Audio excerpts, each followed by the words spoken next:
तो एक दिन मैं भी ऐसे स्ट्रेस में बहुत ज़्यादा थी, बहुत ज़्यादा, ये समझो कि डिप्रेशन में ही थी। मैं बहुत रो रही, मैंने कहा यार क्या लाइफ है, बस खाना बनाना और सोना, खाना बनाना और सोना, कपड़े धोना, मेरा तो सारा दिन ऐसे ही निकल जाता है। अब हमने जब 2 लाख प्लस बच्चों को सिखाया तो हमें पता है कि क्या सिखाने के बाद क्या सिखाना है। स्टेप बाय स्टेप प्रोसेस है जिससे भी बच्चा सीख सकता है। अगर ये 50 लाख की शादी कर सकता है तो भाई मैं आगे बात चलाऊं, नहीं तो फिर कहीं और देख लो। मेरा नाम रूबी पुंडीर है, मैं मुजफ्फरनगर बिराल से हूँ। मुझे बेसिक सिलाई आती है, लेकिन मैं मैम की तरह बनना चाहती हूँ। मैंने मैम की बहुत सारी वीडियो और फ़ोटो देखे हैं। मैं एक प्रोफेशनल डिज़ाइनर बनने के लिए यहाँ आई हूँ और ये मेरा ड्रीम है। और आज यहाँ पर मेरा पहला दिन है। मुझे यहाँ आकर बहुत अच्छा लगा है। लड़कियों से मिलकर ऐसा लग रहा है कि जैसे उनके ड्रीम पूरे हुए हैं तो मेरे भी हो सकते हैं। Thank you.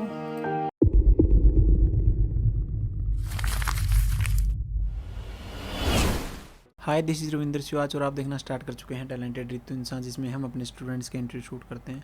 इसी कड़ी में एक और इंटरव्यू शूट करेंगे हमारे अप्रैल बैच के स्टूडेंट रूबी का, जो कि बिलोंग करते हैं मुजफ्फरनगर से। और ये one of the best student है हमारे, वो इसलिए क्योंकि ये बहुत ही पॉजिटिव है अपनी लाइफ को लेके। और सबसे पहले मैं मुलाकात हुई थी मेरी आपसे जिस दिन मैं शाम को गुजर रहा था और आप प्रैक्टिस सेंटर में थे। हाँ जी, याद है आपको वो? हाँ जी। दीदी उस दिन इतने परेशान हो गई उस दिन कि भैया नहीं नहीं, रोने लगी थी बिल्कुल। मैं बोला दीदी ज़िंदगी को पॉजिटिव वे में जीना है, कुछ नहीं है, कुछ नहीं है। क्योंकि काफ़ी लड़कियां अपनी अपनी समस्या बता रही थी और दीदी बिना बिना समस्या के भावुक हो रही हैं। मैं बोला आपको क्या होगा? भैया मतलब जैसे मैंने सबका सुना और जैसे आप सबको मतलब समझा रहे थे, तो मुझे लगा कि मतलब ऐसे भी बंदे हैं कि इतने अच्छे से समझा रहे हैं, सबको गाइड कर रहे हैं, तो मुझे ना अंदर से ना बहुत ज़्यादा रोना आया। उस दिन मैंने अपनी लाइफ में सबसे पहली बार खुल के रोई थी। मैं कहा दीदी की कोई समस्या नहीं, अपने आप ही माहौल बना रही है। मैं कहा अभी तो अब कैसा लग रहा है आपको? भैया बहुत अच्छा लग रहा है, बहुत ज़्यादा अच्छा लग रहा है। सबसे ज़्यादा अच्छा ये लग रहा है कि मैंने देखो बहुत कुछ देखा भी है लाइफ में, लेकिन यहाँ आने के बाद इतना अच्छा मैनेजमेंट, इतना अच्छा स्टाफ, इतने अच्छे टीचर्स कि भैया मैं बयान नहीं कर हो सकती। सकता है इतना अच्छा ना हो, आपका देखने का नज़रिया इतना अच्छा हो दीदी। मुझे नहीं, ऐसा लगता है आपके बैच में 3 स्टूडेंट हैं, एक आप हैं, एक चेनम दीदी हैं और एक स्टूडेंट और हैं। वो नाम ध्यान से नहीं आ रहा मेरा, उनका नाम नहीं ध्यान आ रहा। मतलब काफ़ी हर बैच में 3-4 स्टूडेंट ऐसे होते हैं जो बिल्कुल पॉजिटिव होते हैं प्रॉपरली। किसी चीज़ को हमारा देखने का नज़रिया होता है। वो गिलास वाली कहानी, आधा गिलास भरा कि आधा खा लिया। हाँ तो जी। आपका देखने का नज़रिया पॉजिटिव है तो आपको सब कुछ पॉजिटिव नज़र आता है। नहीं भैया मैंने फील भी किया है। जी, उनको देखने के 2 ही नज़रिए हैं। यहाँ पे मैं बार बार कहा भी होगा, जैसे पहले दिन हाँ आपकी क्लास जी। हुई कि यहाँ पे सिलाई सीख के मत जाओ। सिलाई आप सीख ही जाएंगे, फैशन डिज़ाइनिंग आप सीख जाएंगे, आप जीवन जीने का नज़रिया सीख के जाओ। जब रितु मैम इतने छोटे से सेटअप से उठ के यहाँ तक आ सकती हैं तो हर लड़की आ सकती है। सिर्फ उसको अपनी लाइफ को पॉजिटिव वे में देखना पड़ेगा और ये खुद को बोलना पड़ेगा डेली कि हाँ मैं कर सकती हूँ, हाँ मैं कर सकती हूँ।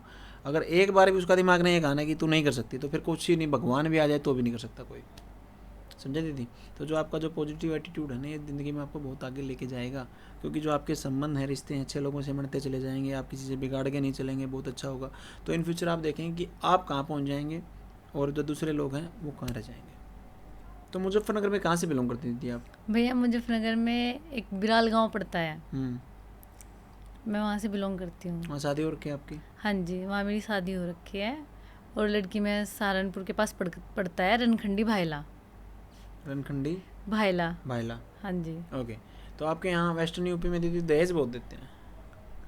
हाँ जी, ये तो सच है। मैंने कल परसों एक इंटरव्यू शूट किया, मुझे पहले पता भी था और उन दीदी ने तो बिल्कुल खुल के बताया बेसिकली कि भैया हमारे यहाँ तो ना जो बिचौला होता है ना, वो बोलता है कि इतने मैं लाख की सेटिंग करा शादी। दूंगा। हाँ, और बोला बिचौले के जो लड़के वाले भी बोलते हैं कि हमारा जुगाड़ सा देख ले भाई, हमारी औकात देख ले, उसके हिसाब से हो जाएगा। अगर ये 50 लाख की शादी कर सकता है हाँ। तो भाई मैं आगे बात चलाऊं, हाँ। नहीं तो फिर कहीं और देख लो। हाँ, मतलब ऐसा चल रहा है आपके यहाँ ना? हाँ जी। हमारे यहाँ थोड़ा कम है अभी, हमारे यहाँ ऐसा नहीं है, 50 लाख का नहीं, नौटंकी है। लेकिन आपके इधर मुझे बेस्ट लगा है कि आपके इधर ना लड़कियों को सिलाई सिखा के या कुछ भी किसी भी मतलब लाइन में अलग-अलग फील्ड में। अच्छा फील्ड में उसे सक्सेस करके तब उसकी शादी करते हैं। और हमारे इधर क्या है कि लड़कियों को मास्टर्स कराई, उसके बाद ये नहीं कि ये जॉब करेगी या नहीं, बस शादी कर दी। अब सरकारी नौकरी के पीछे भाग रहे हैं, ठीक हाँ है? जी। सरकारी नौकरियाँ 2% भी नहीं है, मतलब 100 बंदे एम्प्लॉयमेंट पे हैं तो 2 बंदे ही सरकारी नौकरी करेंगे। बट बचे हुए जो 98 वो क्या करेंगे? क्यों इतना पागलपन पाल रखा है, मेरे को ये नहीं समझ में आ रहा। जब आप बिजनेस कर सकते हैं छोटा मोटा, अरे ठीक है, डी ग्रुप की नौकरी के लिए फॉर्म भरते हैं लोग, ठीक है? डी ग्रुप में आप देखो PhD करे हुए बच्चे फॉर्म भर रहे हैं, MA M.Com M.Tech करे हुए कर रहे हैं, और उसकी जॉब की सैलरी कितनी होती होगी? 25,000 30,000। हाँ इतना ही होता स्टार्टिंग होगा। 20-25 हज़ार। अगर कोई ठीक ठाक स्किल सीख के, चाहे वो मान के चलो बाइक ठीक करनी सीख ले कोई बंदा, क्या वो 30-40 हज़ार रुपये से कम कमाता होगा? नहीं भैया ठीक ठाक ज़्यादा ही। कमाते हैं लोग, ये जो मार्केट में हाँ बैठे, जी। मतलब एक केले की जो रेडी लगाता है ना, अगर उसका भी काम चलता है तो वो भी 20-30 हज़ार रुपये कमा के ले जाता होगा घर पे कमा अपने। लेता है आराम से। ठीक है, लेकिन लोगों की सोच ऐसी होगी कि बिजनेस करने से लोगों को लगता है डर, और उनको चाहिए जॉब, वो भी जॉब सरकारी होता है, बस वो वहीं पे शांत हो जाते हैं, बस ठीक है, बस मजे हो गए।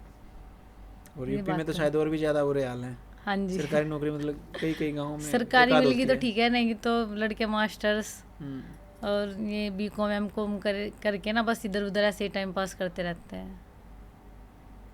वहाँ कोई ऐसे जॉब के लिए मतलब फैक्ट्री वगैरह कम है। फैक्ट्री वगैरह तो अभी तो बिल्कुल काफ़ी भी फर्क नहीं पड़ है। गया, अभी तो रोड वगैरह बहुत अच्छे हो गए आपके यहाँ हाँ रोड तो अच्छे हो गए हैं भैया। के। तो अभी फैक्ट्रीज भी आएंगे आपके यहाँ, देखना। आपका बजट कल ही परसों देख रहा था, पाकिस्तान के लेवल का हो रखा है यूपी का बजट।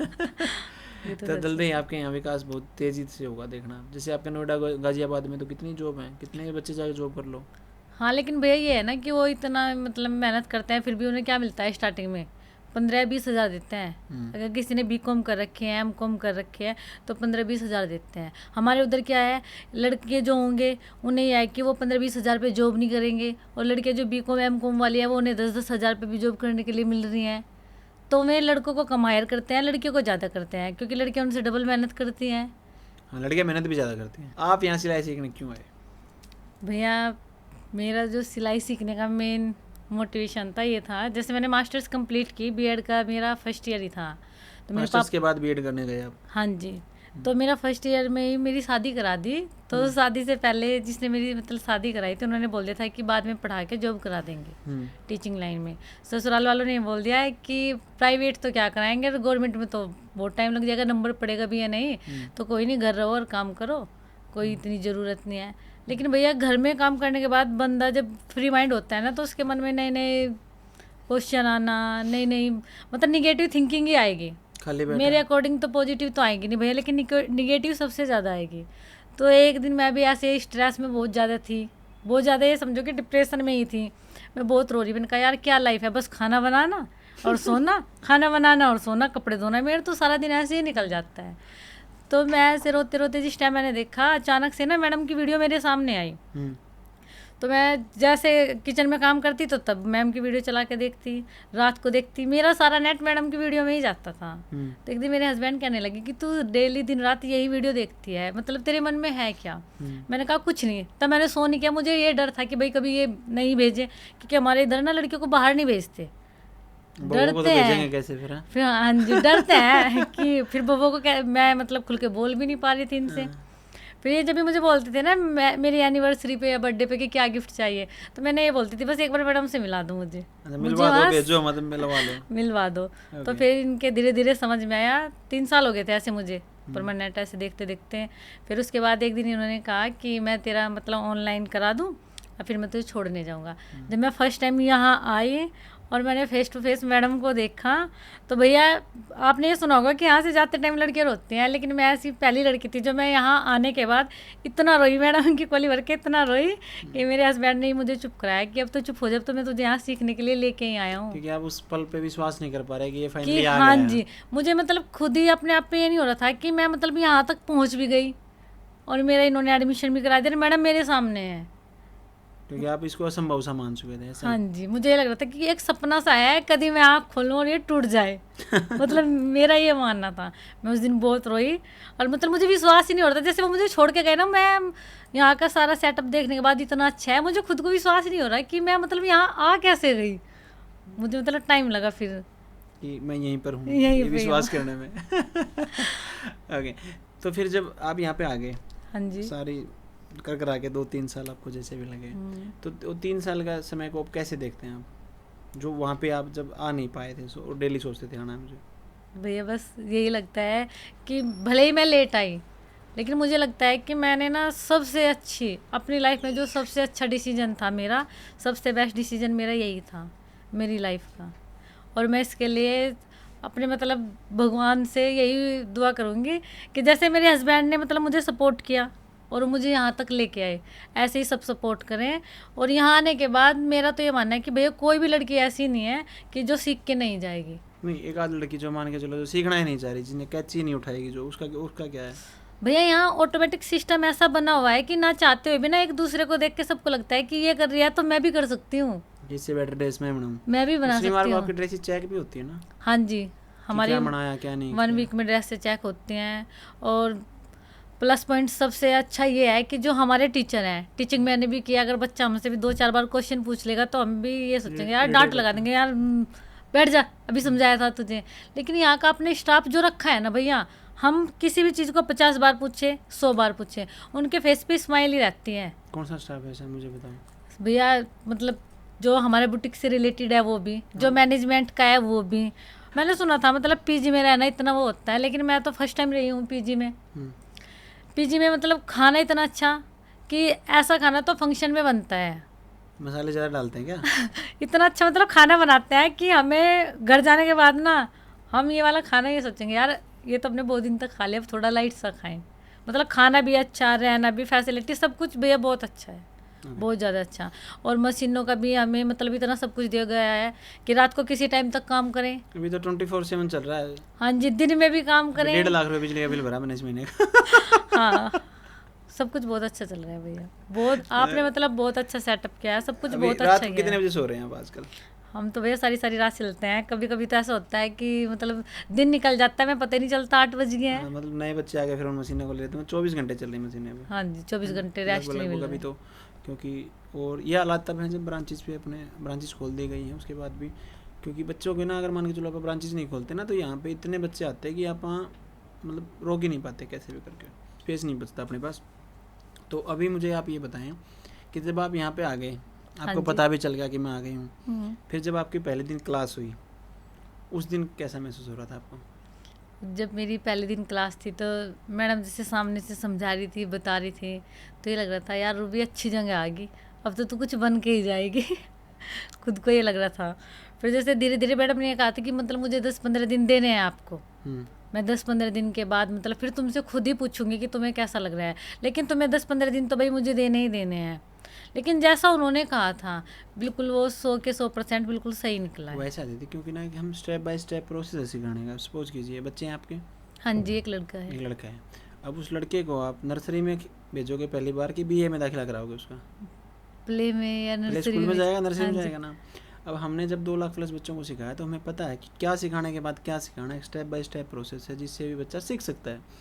अगर बच्चे पजल कब होते हैं, जब वो चेरी पिकिंग करना स्टार्ट करते हैं कि मैं ये सीखूंगा, मैं ये सीखूंगा, मैं सीखूंगा। नहीं, हम ऐसा सिखाते नहीं हैं, हम सिखाएंगे अपने तरीके से और एक स्टेप बाय स्टेप प्रोसेस जिसमें 3 महीने हमें मिनिमम चाहिए ही चाहिए। अब कितने बच्चे आते हैं जून की छुट्टियों में कि हमारा 1 महीने में सिखा दो जो भी सिखाया जाए, नहीं हम ऐसा नहीं करेंगे। आधा अधूरा ज्ञान और मौत का कारण। प्रॉपर 3 महीने माने प्रॉपर 3 महीने। और जो बच्चा शुरू में नहीं मतलब होता है, 1-2% बच्चे चले जाते होंगे शुरुआत में, अच्छा है वो ना, उनके लिए भी और हमारे लिए भी अच्छा है, क्योंकि फिर वो क्योंकि मान के चलो कि मोटिवेशन थोड़े समय के लिए रह सकता है, डिसिप्लिन बहुत ज़रूरी है। जिस बच्चे में डिसिप्लिन होगा वही 3 महीने निकाल पाएगा, नहीं तो उसको हर जगह फिर नेगेटिविटी दिखेगी, हर चीज़ कुछ ये बोल रहा है और वो खुद का भविष्य ख़राब करेगा और इसके अलावा कुछ भी नहीं कर पाएगा। तो यहाँ आने से पहले आपको सिलाई के बारे में कितनी नॉलेज थी? थोड़ी थी भैया। थोड़ी माने कितनी थोड़ी? बस नॉर्मल सूट अपने स्टिच कर लेती थी। खुद के? हाँ जी। मतलब अपने तो पैसे बचा लेते थे? हाँ जी, अपने और सास के तो सिल लेती थी, लेकिन बाहर का ये था कि बाहर के सिलने स्टार्ट नहीं किए थे। तो मुजफ्फरनगर से जब आप यहाँ पे आए तो किसी ने तो ये भी कहा होगा कि यहाँ पे नहीं है कोई, क्यों वहाँ इतनी दूर जा रहे हो, क्यों भेज रहे हो? हम बता के नहीं आए थे भैया। मतलब बिना बताया है, रिश्तेदार वगैरह को नहीं बताया? ससुराल में बस सास को और ससुर को बता के आए थे और किसी को बताया नहीं? और किसी को बताया नहीं था। फिर जब यहाँ आने के बाद इंस्टा आईडी बनाई, रील डाली, तो तब बोलने वालों ने बोला था कि यहाँ आसपास सिखा देते, सिलाई भी कुछ है, सिलाई सीखने के लिए वहाँ भेजा, मतलब इतना अच्छा है तो फिर क्यों भेजा, क्या ज़रूरत थी सिलाई सिखाने की। तो इन्होंने ये बोला कि सिलाई कोई छोटी बात नहीं है, सिलाई बहुत बड़ी बात है, और जैसे ही हम वहाँ से सीख के आएंगे तो मैं इसका बुटीक ओपन कराऊंगा यहाँ, क्योंकि वहाँ उस एरिया में ना भैया इस तरह की ड्रेस से कोई नहीं सिलता है। उस एरिया में कहीं नहीं सिलता। सारे बुटीक ओनर एक ही चीज़ पे रह गए, सूट सलवार सूट पैंट, बस हाँ उसके जी। आगे नहीं बढ़ रहे हैं। ओके, तो आप ऐसी ड्रेसेस बनाएंगे? इससे भी अच्छी अच्छी बनाऊंगी भैया। ओके, कहाँ बुटीक करेंगे जाने के बाद? मैं यहाँ से जाने के बाद 6 महीने के बाद हमारे ना मतलब ऐसे पास में शहर पड़ता है बुढ़ाना, मैं वहाँ पे अपना बुटीक ओपन करूँगी। तो 3 महीने जो दीदी आपने यहाँ पे गुजारे उसको अपनी ज़िंदगी में कैसे देखते हैं? बहुत अच्छे देखती भी हूँ और मानती भी हूँ, और मुझे लग रहा है कि मेरी लाइफ में तो ये वाले मोमेंट अब वापस कभी नहीं आएंगे। ये मुझे ऐसा लगता है कि यहाँ से जाने के बाद आपकी जो लाइफ है यहाँ से भी बेटर हो जाएगी। कि जो लाइफ को देखने का नज़रिया जो आपका बदला ना, वो अब आपको पॉजिटिव वे में लेके जाएगा हमेशा, और जो आपका जो चीज़ों को आप देखेंगे ना वो एक अलग वे में देखना स्टार्ट कर देंगे। लेकिन भैया मेरी आपसे एक रिक्वेस्ट है कि आप ना जैसे यहाँ ब्रांच ओपन कर रहे हो ना, तो एक सहारनपुर में, मतलब मैं सहारनपुर की लड़की हूँ तो मैं इसलिए बोल रही हूँ, एक तो सहारनपुर में और एक मुजफ्फरनगर में ज़रूर ओपन करना, क्योंकि जिस तरह आपने मतलब मेरे अंदर यहाँ के कॉन्फिडेंस आया है और मैं इतने अच्छे से सीख पाई हूँ। मैं चाहती हूँ कि कुछ लड़कियाँ ऐसी हैं कि वो बाहर जा नहीं सकती, इतनी दूर आ नहीं सकती, हर एक के हस्बैंड तो मेरे हस्बैंड जैसे नहीं है कि भाई जाने की परमिशन देंगे, तो मैं चाहती हूँ कि आप वहाँ ब्रांच ओपन कर दोगे तो वो लड़कियाँ डेली अप डाउन कर सकती हैं। तो वहाँ पे आने की परमिशन दे देंगे?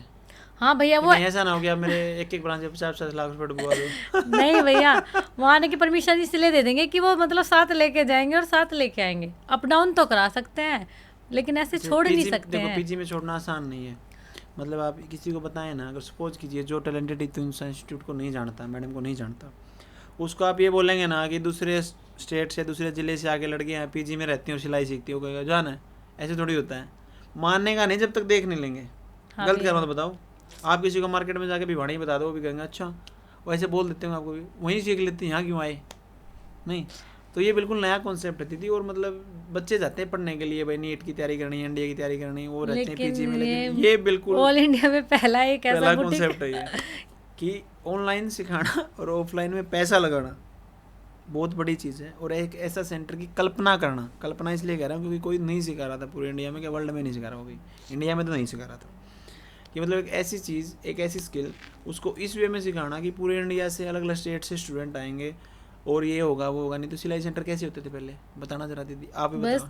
हाँ, मैंने भी मतलब स्टार्टिंग में अपने गांव में मतलब सीखा था, मशीन उठा के लेके गए वहाँ रख दी, नीचे बटा दिया, उठा के फिर वही चल रहा था, ढर्रे पे चल रहा था, सूट सलवार सिखाया और उसे वही सिलाई है बोला है ना, कोई सिखाने को राजी नहीं है।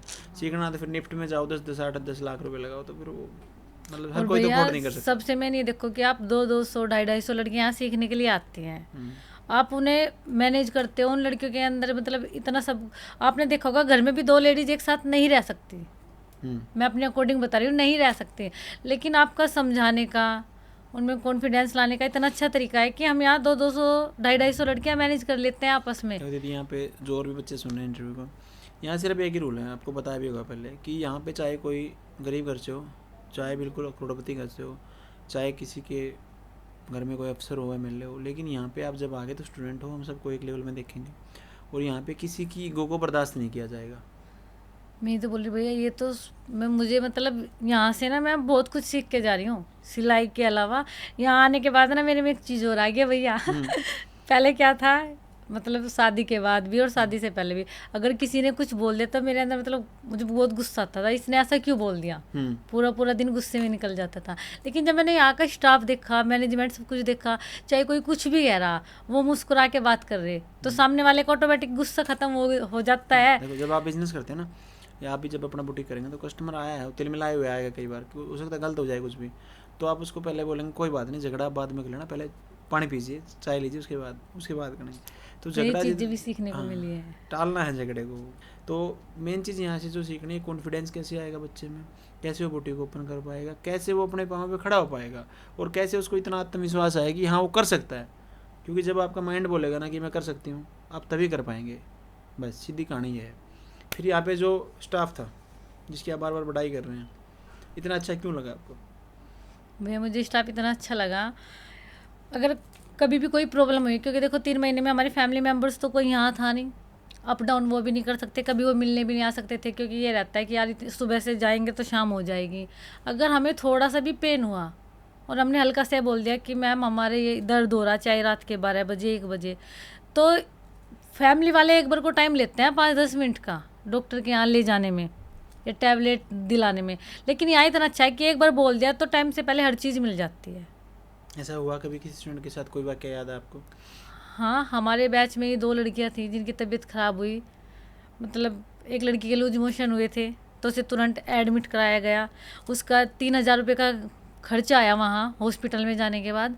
लेकिन ये देखो, अगर कहीं और होते हम तो वो हमें खुद अपनी जेब से पे करना पड़ता, लेकिन यहाँ स्टाफ ने उनसे 1 रुपया भी नहीं मांगा, उनके 3,000 रुपये पे कर दिए, क्योंकि तुम हमारी जिम्मेदारी पे यहाँ आए हो। तो भैया ये बहुत बड़ी बात है जो मैंने यहाँ देखी है। उसको ट्रेन भी इसी वे में किया गया है, स्टाफ को भी समझाया गया है। देखो, जब तक स्टूडेंट हैं तब तक हम हैं, अगर स्टूडेंट ही नहीं है तो फिर क्या काम स्टाफ की, क्या हमारी ज़रूरत है, समझे। तो स्टूडेंट से बिल्कुल केयरफुली और बिल्कुल केयरफुली और एक अच्छे वे में बात करनी है। ये सब को निर्देश हैं, कोई भी स्टाफ ऐसे वैसे बात कर ही नहीं सकता। और भैया टीचर्स इतने अच्छे रख रखे हैं आपने कि अगर हम 10-12 की चीज़ को पूछते हैं ना कि मैडम हमारे ये आर्मोल चेक कर दो, तो वो 10-12 हमें हंस के बताएंगे। अगर वो खाना खाने के लिए भी जा रहे हैं ना, किसी लड़के ने पीछे से बोल दिया कि मैम मुझे ये चीज़ बता दो, तो भैया वो छोड़ देंगे हमारे अपने लंच टाइम में ना, वो हमें समझाते हैं, हमें बताते हैं। ये देखो, कोई भी मेरे अकॉर्डिंग कोई भी बंदा 24 घंटे खड़ा नहीं हो सकता। वो जैसे क्लास में एंटर करेंगे भैया, वो रेगुलर खड़े ही रहते हैं। हम तो फिर भी मशीनों पे बैठ के स्टिचिंग करते हैं, उठ गए स्टिचिंग कर ली, पानी पी लिया या इधर उधर बैठ गए। लेकिन मैं तो उन्हें अपने मतलब मन से बहुत दुआ देती हूँ कि मैंने इतना सब कुछ सीखा है यहाँ आके, मैं कामयाब हुई हूँ। उनमें सबसे ज़्यादा ना सपोर्ट इन सब का ही है, क्योंकि वो बार बार बताना, खड़े होके कभी उसके पास जाना। मैंने खुद नोटिस किया, लड़कियाँ उनके पास नहीं आती हैं कि मैडम मुझे ये समझा दो, दूर से ही आवाज़ लगाते हैं मैडम जी यहाँ आ जाओ, वो वहीं जाके उन्हें समझा के आती हैं। अच्छा, ओके। और जिनके लिए आप यहाँ पे आए 3 साल आपने देखा, रितु मैम के साथ कैसी बॉन्डिंग रही आपकी? रितु मैम के साथ तो पूछो मत, इतनी अच्छी है कि जैसे एक तरह हम भगवान को देख लेते हैं ना, तो भाई मेरे लिए तो वो भगवान ही है। हमें दूसरे की बातों से फ़र्क नहीं पड़ना चाहिए। बहुत कुछ समझाया है। ओके। पिछले जो फरवरी बैच की फेयरवेल पार्टी हुई थी उसमें रैम्बो की थी आपने? यस भैया। क्या बनाया था? मैंने डबल अम्ब्रेला स्कर्ट बनाई थी, ट्यूब ब्लाउज बनाया था और ब्लेजर बनाया था। और अभी क्या बनाएंगे? अब यहाँ मैं प्लेटेड लहंगा होता है वो बनाऊंगी और सब्यसाची ब्लाउज बनाऊंगी। ओके। तो अभी जब आप यहाँ से जाएंगे, हाँ जी, बुटीक कहाँ ओपन करेंगे? बुढ़ाने में बुटीक ओपन करूंगी भैया, लगभग 6 महीने के बाद ओपन करूंगी, क्योंकि अभी मेरा लड़का छोटा है। लड़का छोटा है, हाँ तब तक जी। घर से काम करेंगे? हाँ जी, मैं जाते ही घर से काम स्टार्ट कर दूंगी। घर कहाँ पड़ता है आपका? बिराल गांव में पड़ता है। ओके। तो अभी हम दीदी की सोशल मीडिया की आईडी लगा देंगे, जिससे आप इनसे कनेक्ट कर पाएंगे, इनके पास मैसेज कर सकते हैं। ओपन आईडी है ना आपके, डालते हैं आप उस पर? यस भैया, यहीं आके मैंने इंस्टा पे आईडी बनाई है और यही आके मेरे फॉलोअर्स हुए हैं 109।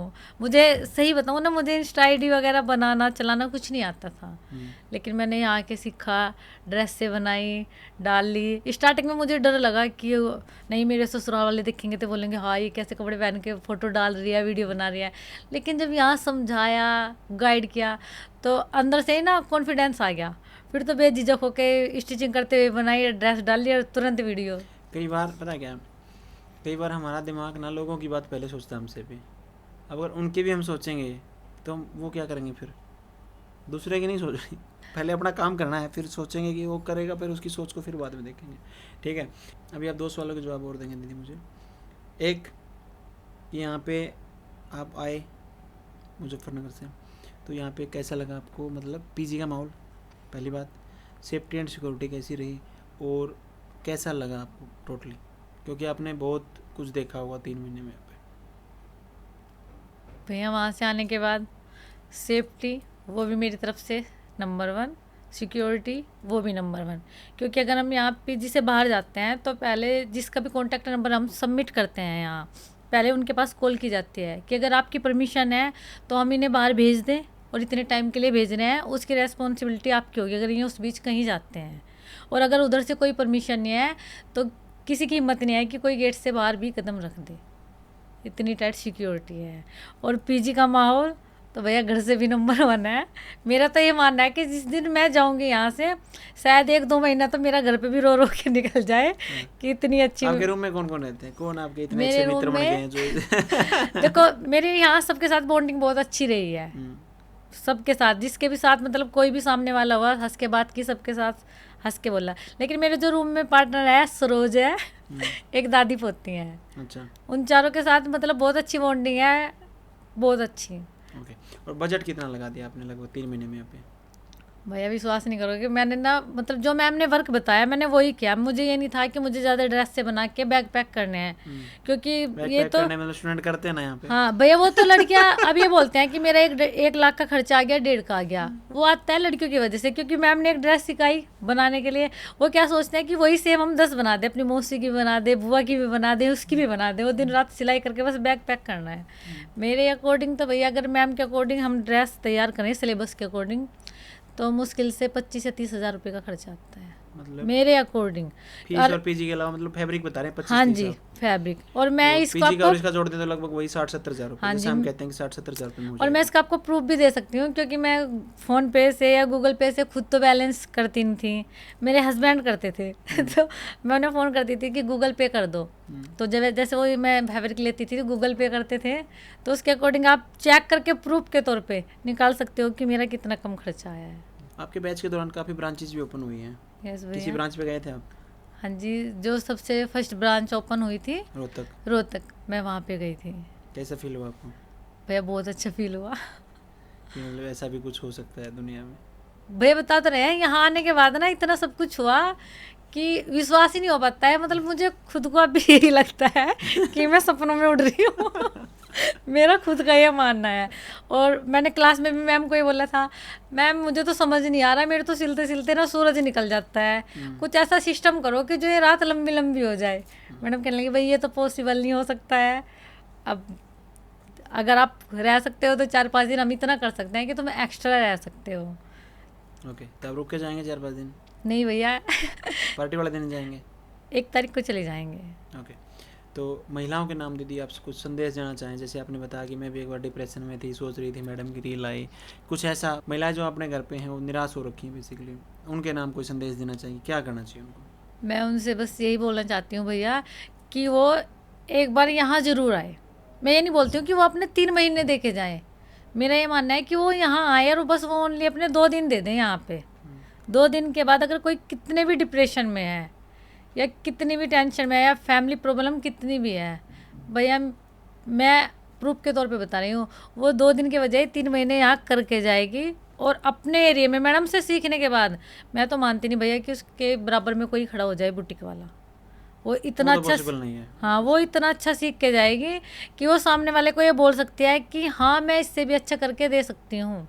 2 दिन में क्या माहौल समझेगी, मतलब 2 दिन में क्या देख के जाएगी? क्योंकि ऐसा? 2 दिन में भैया वो ये चीज़ देख के जाएगी, जैसे वो आएगी, वो यहाँ का मैनेजमेंट, यहाँ जो लड़कियाँ हमसे पहले बैच की कर रही हैं, सीख रही हैं, वो सब कुछ देख के ये सोचेगी कि यार जब ये इतना अच्छा अच्छा कर रहे हैं तो मैं क्यों नहीं कर सकती हूँ। क्योंकि जब हम यहाँ फर्स्ट डे आए थे ना, और क्लास लेने के बाद जब हम प्रैक्टिस एरिया में आए थे, तो लड़के इतनी अच्छी अच्छी ड्रेस से और बिना किसी हेल्प के, कोई उधर कटिंग कर रही, कोई ड्राफ्ट कटिंग कर रही, कोई ड्रेस बना रही।